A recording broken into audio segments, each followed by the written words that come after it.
Je m'appelle Ludivine, j'ai 25 ans. J'ai fait des études d'espagnol à la fac et comme j'étais pas très très douée, je me suis réorientée sur le commerce et je me suis rendu compte en fait au fil des années que ça me plaisait pas du tout. Donc c'est là que j'ai décidé de me réorienter du coup dans la restauration. Donc rien à voir. En fait, avant, je trouvais que c'était un métier assez ingrat parce que enfin, c'est un rythme assez soutenu quand même avec des horaires assez barbares. Et je pensais vraiment que le commerce, ça me plaisait. Et puis en plus, c'était facile. Enfin, mine de rien, d'un diplôme de commerce, on a forcément du boulot. C'est pas très compliqué. Mais du coup, si on n'a pas cette fibre, je pense, commerciale, ça peut pas matcher du tout. Et c'est ce qui m'est arrivé en fait. Et je me suis rendu compte, enfin, plus je me rendais compte que ça me plaisait pas du tout, et plus je cherchais des issues qui pourraient me correspondre. Et en fait, je me suis rendu compte que la restauration, ça me faisait vraiment plaisir. En fait, il y a un jour, j'y suis allée du tac au tac. J'ai vu qu'il y avait un restaurant sur Angoulême qui cherchait des extras pour faire un remplacement. Donc, je suis allée postuler vraiment au culot. Et ils m'ont laissé ma chance. Et là, j'ai découvert que ça me plaisait vraiment beaucoup. Donc, de fil en aiguille, après, j'ai postulé pareil au culot dans d'autres restaurants. Et voilà. Il y a forcément des choses que j'ai appris pendant mon cursus qui vont m'être utiles. Mais globalement, c'est pas. Globalement, non. Parce qu'en fait, le diplôme que j'ai eu, c'est un BTS MUC. Donc, du coup, on apprend surtout à manager des équipes, etc. Donc, ça peut être utile, enfin, en soi, tout le temps, partout. Mais c'est pas ce qui va m'aider, en fait, dans le service, quoi. En fait, j'en ai parlé avec mon entourage. Donc, du coup, c'est là que j'ai été assez soutenue parce que tout le monde m'a encouragée dans mes choix. Mais après, je suis pas allée voir de spécialiste ou enfin, d'assistante sociale ou quoi pour dire, bon, bah voilà, là, j'aimerais me réorienter, je sais pas quoi faire. J'ai besoin d'un coup de pouce. En fait, vraiment, je connaissais pas du tout la restauration, donc je me suis dit, bah, j'ai rien à perdre à essayer. Au pire, si ça me plaît pas, bah, je pourrais encore me réorienter. Et au mieux, bah, ça me plaît, donc enfin, c'est cool. Et j'y suis vraiment allée toute seule. J'ai pas eu forcément besoin d'aide dans ce choix-là parce que j'étais à peu près sûre de moi et que de toute façon, je partais du principe que j'avais plus rien à perdre. Donc voilà. Après, je pense que si j'avais été plus en difficulté, ouais, j'aurais aimé avoir un peu plus de soutien professionnel. Entre du coup ta fac d'espagnol et après l'école de commerce, là, ça s'est passé comment? Bah, là, par contre, ça a été beaucoup plus difficile parce que j'étais plus jeune, donc forcément, j'avais moins de recul et moins de maturité. Et là, par contre, ouais, j'aurais aimé avoir un certain soutien en disant, bon, bah voilà, là, t'es dans une impasse, tu sais pas quoi faire, bah viens, on va en discuter et on va t'aider. Là, par contre, ouais, j'ai été un peu livrée à moi-même, donc c'est pour ça que je pense que j'ai fait des choix par dépit et qu'au final, ça me correspondait pas du tout. Parce que j'ai pas eu enfin, pas de soutien du tout, quoi. Après, la mission locale, je connaissais pas à ce moment-là, donc du coup, je suis pas passée par eux. Est-ce que tu as ressenti une pression à poursuivre tes premières études au commerce? Un peu, ouais.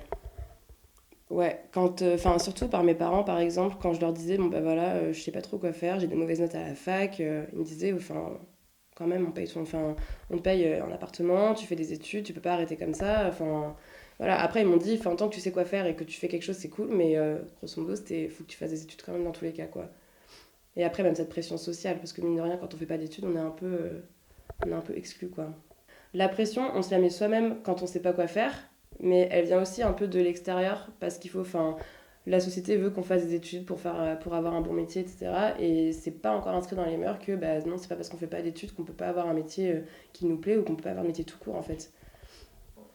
Et quand je suis passée de la fac d'espagnol à mon BTS MUC, j'étais super effrayée parce que du coup, j'avais aucune notion, enfin, ne serait-ce qu'en commerce, on me demandait de calculer des marges, je bégayais, enfin, clairement, c'était horrible. Après, quand j'ai validé mon diplôme, ça a été beaucoup mieux. Et quand je suis passée du commerce, du coup, à la restauration, là, ça a été vraiment libérateur. Je me suis sentie vraiment, enfin, c'est comme si enfin, je recommençais tout à zéro dans ma vie. Et ouais, là, ça m'a fait du bien. Je pense que j'aurais pu trouver une réorientation plus vite. Après, ça se trouve, j'aurais pas du tout fait de la restauration, quoi. Parce qu'après, je sais que quand j'étais au lycée, par exemple, on a les profs principales, ouais, qui aident vachement sur l'orientation post-lycée. Et on en avait discuté avec lui et mes parents, du coup, et lui me voyait carrément dans le tourisme, ou dans la com, ou des trucs comme ça. Et au début, ça me faisait plaisir. Et au final, vu que j'avais été refusée à toutes mes écoles, bah, j'ai dit, ok, bah, fac d'espagnol, ça fera l'affaire. Donc voilà, ça se trouve, hein, des intervenants ou des structures auraient carrément vu autre chose que de la restauration.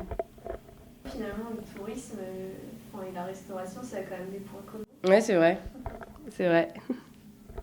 Quand j'étais au collège, par exemple, on avait une conseillère d'orientation. Elle était toute seule pour gérer 300 élèves. Donc concrètement, au niveau du suivi, c'est pas terrible en fait, parce qu'elle peut pas les suivre de façon approfondie.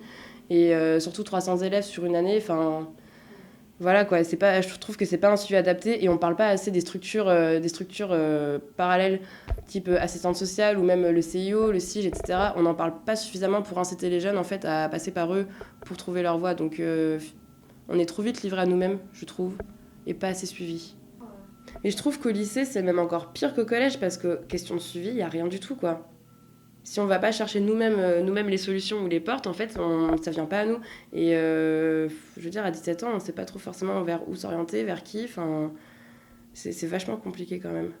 Parce que du coup, tu te dis, bah, là, je vais jouer ma vie en fait. Enfin, les études que je m'apprête à faire, c'est ce qui va faire mon métier pour toute la vie après. Alors qu'au final, enfin, c'est pas représentatif, enfin, c'est très aléatoire, mais je pense que c'est un peu pour tout le monde pareil finalement. Genre, on se dit, ok, il faut que je choisisse vraiment un diplôme là, que je vais faire tout le temps. Si je peux encourager tout le monde en tout cas à faire des choses qui font plaisir et à s'épanouir dans un milieu professionnel, c'est vachement important quand même.